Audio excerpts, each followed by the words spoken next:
kowe iki, saya tadi kan ngomong masalah Gen Z. Kowe iki menghadapi situasi dan kondisi yang tidak nyaman dan kedepannya kamu akan semakin berat. Tolong kita sebagai orang-orang yang telah generasi boomer, generasi sebelum milenial, generasi boomer dan generasi lapuk.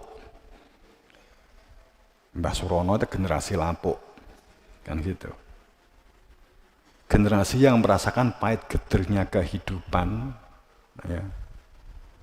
Proses untuk menjadi lapuk itu tidak mengenal teknologi, tidak mengenal sains, kan begitu aja kan begitu. Tapi tantangannya tidak begitu sebanyak sekarang ini generasi Gen Z.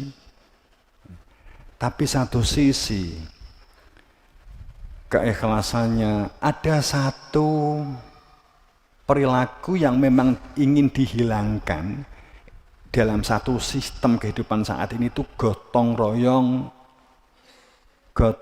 konvensional, gotong royong. Kenapa kita ada program Minggu Bumi? Karena ini salah satu dari item program supaya pola gotong royong dan kebersamaan itu hilang. Perilaku gotong royong, perilaku kebersamaan, sistem tradisional, sistem konvensional itu hilang. Setiap orang itu untuk memiliki perilaku individu, makanya pendidikan itu yang diberi penghargaan itu bukan kemampuan koneksi, bukan kemampuan marketable-nya, kemampuan yang lain, tapi adalah kemampuan pribadi, ego. Saat egonya itu muncelak ke permukaan, maka dikasih penghargaan. Sekarang kan begitu. Karena itu memang membentuk perilaku individu. Itu memang disetting seperti itu. Untuk apa?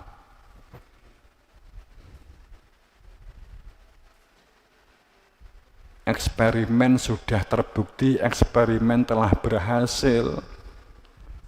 Ini tinggal untuk proses selanjutannya. Untuk menghilangkan manusia-manusia tertentu. Nanti saya di akhir saya akan ngomong. Ada satu kelompok yang ingin menghilangkan. Siapa yang dihilangkan? Siapa saja yang dihilangkan? Dihilangkan dengan satu sistem tertentu, tidak perlu campur tangannya kelompok tertentu, tapi kamu sendiri akan menjadi menghilangkan diri atau menjadi manusia-manusia yang rapuh mentalnya, kropos, bisa jadi mati tidak, hidup juga tidak, juga akan bisa menjadi bunuh diri. Memang sasarannya begitu, karena ada level yang mau dihilangkan. Jadi wong sing bekekek, orang yang semaunya sendiri, ini akan dihilangkan, akan diganti. Anak-anakku, tolong cermati kalimat saya, kalimat Romo, tolong dicermati. Masa depanmu adalah elemennya diri kamu sendiri. Masa depanmu elemennya untuk memiliki masa depan yang baik ke depan, itu elemennya adalah diri kamu sendiri, akalmu sendiri, kepribadianmu sendiri, adalah diri kamu.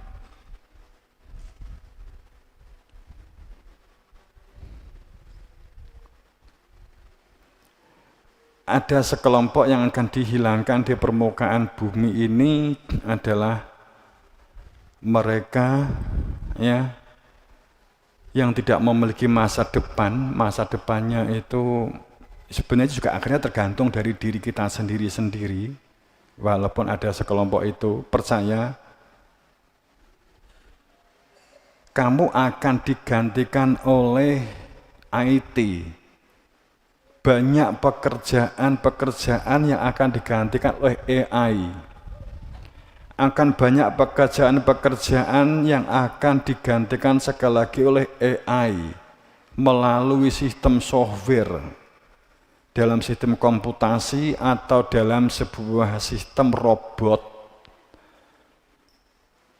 Dan sekarang ini proses besar-besaran untuk menggantikan orang-orang yang di posisi middle sosial, yang berada di dalam tengah-tengah kehidupan sosial yang tengah ini. Ini akan banyak dihilangkan.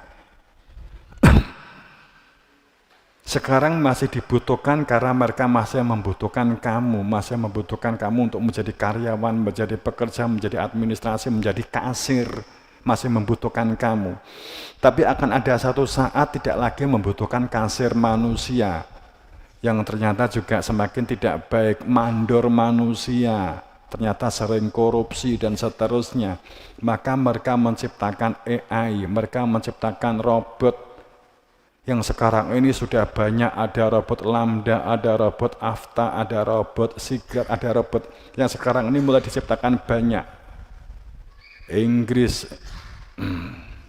Amerika, Prancis, Cina, Hong Kong, besar-besaran sekarang ini. Yang kamuflase keluar, jika kamu melihat berita, itu yang tampak adalah supaya kita berpikir bahwa wong barat, wong kono itu kacau uteke. Mereka membuat boneka-boneka syahwat untuk memenuhi syahwat.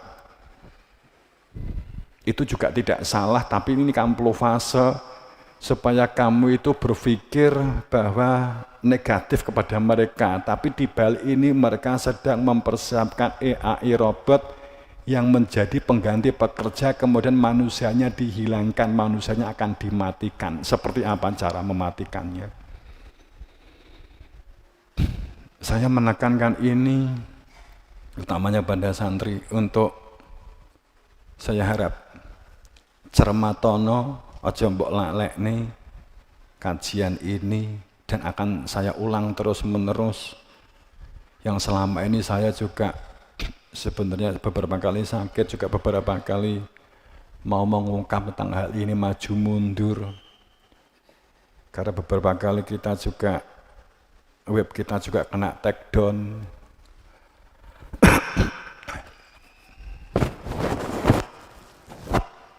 Ya.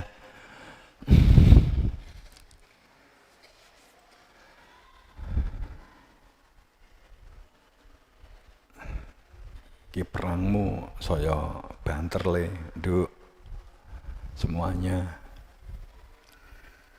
Ini tapi ironinya pendidikan tidak mengantisipasi. Tidak mengantisipasi.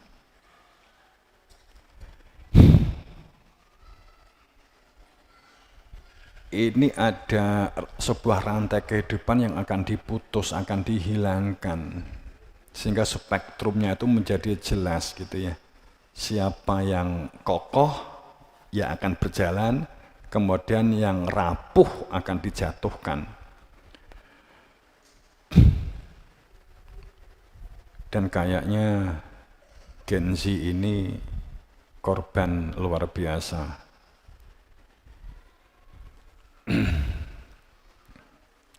Jadi jika tidak pandai-pandai dan cerdas mengantisipasi, pasti Anda akan larut, terjungkal menjadi manusia yang hidup wala mutu wala yahya. Berarti hidup ndak, mati juga ndak, kan gitu ya.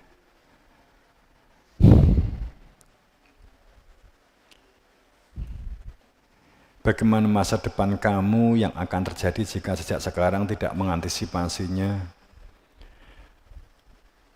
Banyak sebuah hasil dari sistem, hasil konspirasi sekelompok manusia yang ingin menguasai dunia dan kehidupan kita di semua bidang, dikontrol dan dikendalikan melalui media. Jadi kalau kamu melihat media, bagaimana mudah larut, artinya tidak ada kontrol.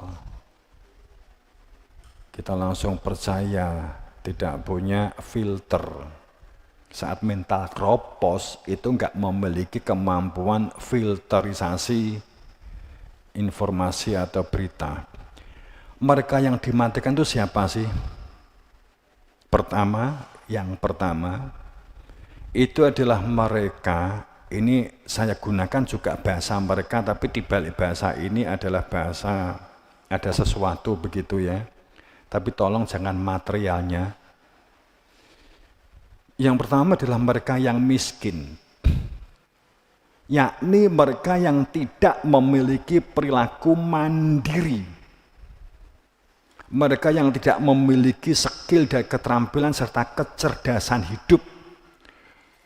Mereka yang selalu bingung dengan dirinya sendiri, sulit menyesuaikan diri untuk hidup di lingkungan barunya dan di lingkungan lama.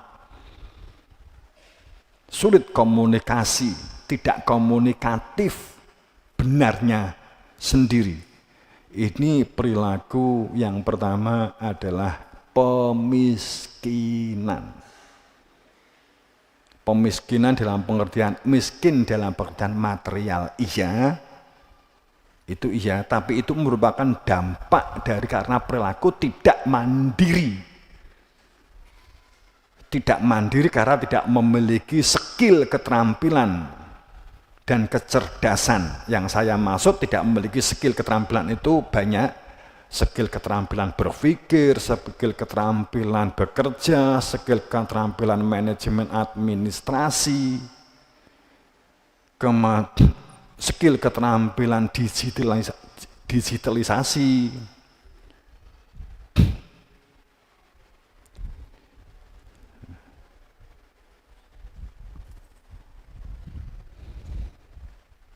Miskin dalam pengertian dimensi-dimensi baik yang tampak. Jadi orang yang hanya melihat kehidupan itu secara sisi lipstiknya yang ditebalkan, bedaknya yang ditebalkan, macae yang ditebalkan. Ini adalah perilaku yang mereka inginkan untuk nantinya dihilangkan atau dengan sendirinya orang itu akan hilang. Pertama, mereka yang miskin, mereka yang tidak mandiri. Kedua, mereka yang bodoh.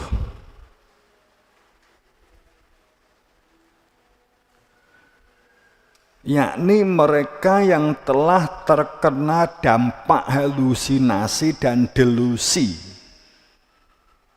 Manusia merdeka, bebas tanpa ikatan dan saling ketergantungan dengan manusia lain. Bergeraknya obah-obah, tidak memiliki jiwa penghambaan. Ini perilaku bodoh dan jahil. Sebenarnya kalau bahasa mereka bodoh gitu aja. Jadi mereka yang bodoh, mereka yang terkena dampak perilaku halusinasi dan delusi. Halusinasi itu kesenangan-kesenangan yang ingin diraih, ya. Aku pasti bisa, wong ke yo iso, aku yo mesti iso, gak sah ngandani aku. Saya itu menjadi orang bebas, orang merdeka. Itulah kamu orang halusinasi. Kadang orang itu berpikir ingin mandiri, tidak bersinggungan dengan siapapun. Sehingga sampai wong tuane dhewe, keluarganya sendiri, tetangganya, temannya, dia maunya nggak mau ketergantungan dengan orang lain, tapi faktanya dia tergantung dengan gadget, dia tergantung dengan komputer, dia tergantung dengan teknologi, melebihi ketergantungannya dengan orang tua. Luwih percaya komputer karo wong tuane, itu ciri orang bodoh.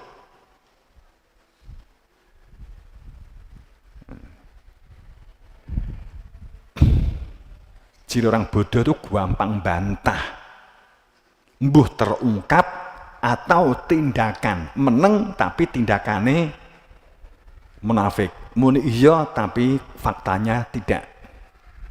Jadi mereka yang bodoh adalah mereka yang dampak halusinasi dan delusi. Kalau kamu melihat di tengah padang pasir, melihat air, maka kamu terjadi halusinasi. Tapi kalau kamu memiliki keyakinan, tapi tidak pernah tahu faktanya, maka kamu menjadi manusia delusi.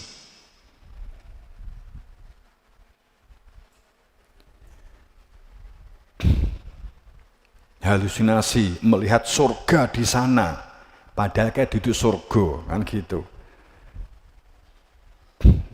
Kalau delusi, di dalam dirinya yakin bahwa saya ahli surga, padahal nggak ada jaminan dia menjadi ahli surga dan tidak ada faktanya. Mandiri, delusi mandiri juga sama.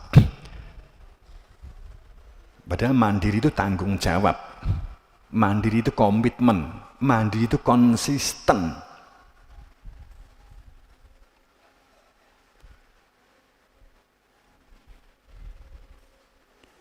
Jadi delusi, halusinasi itu diciptakan. Ngumpul, baca ini, nanti bisa begini, itu halusinasi, delusi.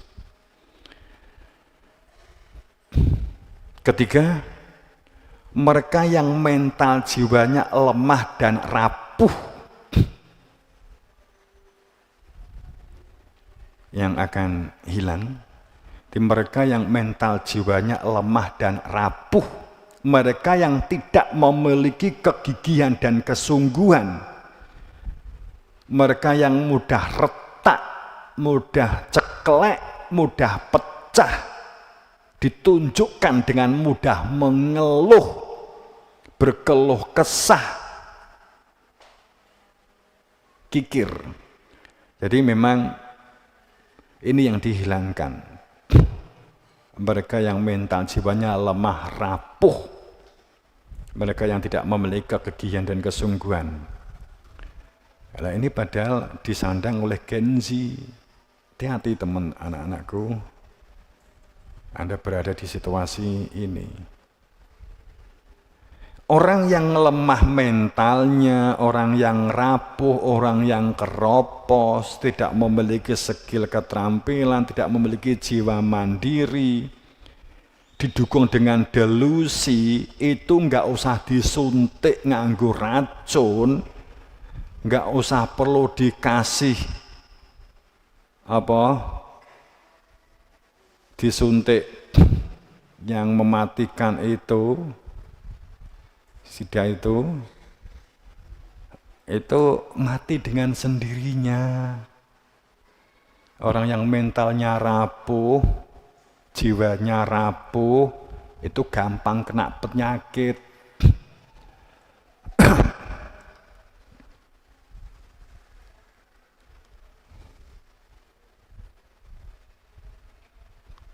Tapi memang ini hanya bisa konsep, ya memang nek mewujudkannya ya cuma luar biasa, memang berat. Tapi fakta-fakta saat ini tuh seperti itu, sampai ada beberapa pimpinan perusahaan, CEO perusahaan itu sampai trauma untuk menerima generasi Gen Z. Nggak bisa istiqomah, diajak sungguh-sungguh sedikit ngeluh, ditambah jam kerja, njaluk upah tambahan, nggak ada jiwa pengabdiannya. Ini keluhannya para CEO. Akhirnya mereka seperti bersatu, kemudian membuat seperti entah kesepakatan atau apa saya nggak tahu, tapi akhirnya mereka rame-rame untuk membuat satu pendanaan untuk mengganti manusia pekerja dengan sistem robot.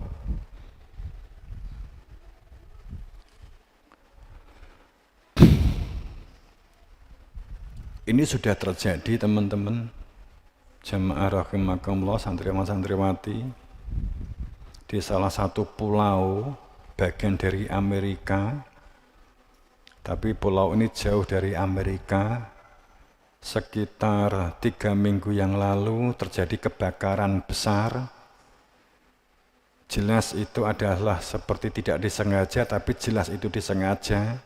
Karena saat kebakaran besar-besaran itu berketepatan konglomerasi itu ingin membeli tanah-tanah itu, tapi penduduknya tidak mau, karena penduduknya ketepatan ini juga sekelompok penduduk yang malas. Penduduk yang diajak kreatif tidak mau, diajak bekerja maju juga tidak mau, karena kehidupannya hanya kesenangan. Kemudian saat konglomerasi itu datang untuk membeli tanah, kemudian begegek tidak mau, tidak boleh, karena ini adalah tanah leluhur. Kemudian akhirnya dijadikan satu kisruh keadaan situasi kacau, dibakar gedung-gedungnya, sampai kemudian yang menjadi aneh, kepolusian tidak ada yang datang, kemudian yang kedua, airnya juga mati, sehingga ludes habis tapis, tidak dipadamkan dan banyak korban, tapi ini tidak diberitakan. Kemudian setelah selesai 2 minggu kemudian datang lagi, dibeli, akhirnya diberikan. Peristiwa di 2019 itu saham dunia anjlok. Iki ngomong ekonomi neh, kowe mungkin ya enggak dong, apa itu, pokoknya krungokne tok wae. Kemudian kondisi saat ini juga posisi saham juga anjlok hebat lagi. Ini ada apa? Ada sesuatu. Oke, ini saya enggak lanjutkan, tapi gambarnya seperti itu. Saya menginformasikan yang kamu tahu. Apa yang telah mereka lakukan yang kita tidak tahu, itu mungkin ada, mungkin bahkan juga terlalu banyak. Dengan kata lain, yang kamu tahu, itu hanya sekian persen dari sebuah kehidupan. Yang kita tahu, itu hanya persentase yang sangat kecil. Ayat-ayat Tuhan itu tidak 30 juz, anak-anakku. Juznya banyak banget. Karena Quran menyebut inna fi dzalika laayatil liqaumin yatafakkarun, di surat Rum saja itu seharusnya sudah menambah 9 juz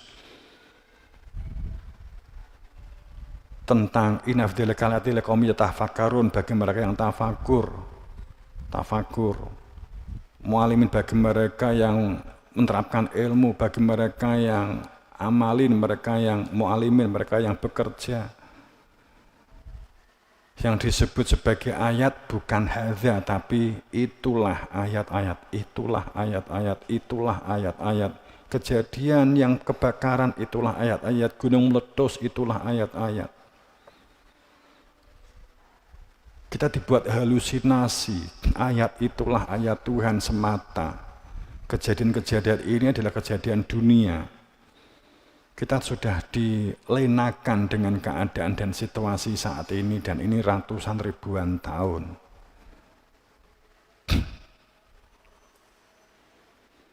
Saya kembali kepada Anda, anak-anakku, generasi, seambrek-ambrek permasalahan yang sepertinya menunggumu, menunggu kamu, atau kamu akan mendatangi permasalahan.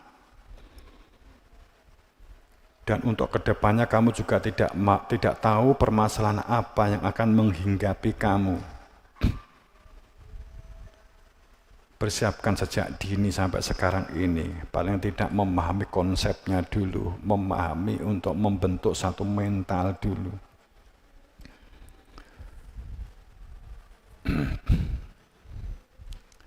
Bagaimana kebenarannya?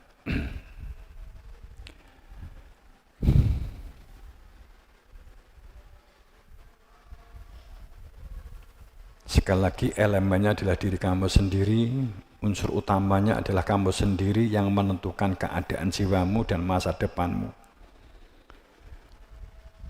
Proseslah elemenmu, proseslah kepribadianmu, proseslah berpikirmu. Bersungguh-sungguhlah di setiap sesuatu yang tampak sepele, jangan menyepelekan sesuatu. Tuanya, biasakanlah menempatkan sesuatu pada tempatnya. Biasakan, itu hanya sepele tapi itu sangat berpengaruh terhadap pembentukan kepribadian.